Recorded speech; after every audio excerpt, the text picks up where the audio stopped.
দলের নাম ভাঙিয়ে অনৈতিক কর্মকাণ্ডে জড়িতদের বিরুদ্ধে কঠোর ব্যবস্থা গ্রহণের হুঁশিয়ারি দিয়েছেন বিএনপির ভারপ্রাপ্ত মহাসচিব রুহুল কবির রিজভী।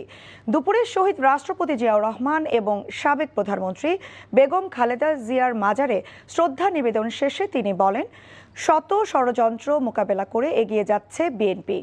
দলের নাম ব্যবহার করে যারা অপকর্ম ও অনৈতিক কাজে জড়াবে তাদের কোনো ছাড় নয়। স্থানীয় সরকার নির্বাচনে দলীয় প্রতীক না থাকায় দল থেকে প্রার্থী মনোনয়নের সুযোগ নেই। বিএনপির নতুন ভারপ্রাপ্ত মহাসচিব জানান, যোগ্যতার ভিত্তিতে একক প্রার্থী ঠিক করবেন স্থানীয় নেতাকর্মীরা।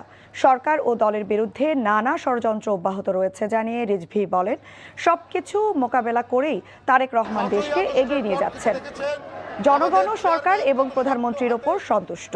দলের নাম ভাঙিয়ে নানা ধরনের অপকর্মে যুক্ত ছিলেন তাদের বিরুদ্ধে শক্ত পদক্ষেপ নিয়েছে।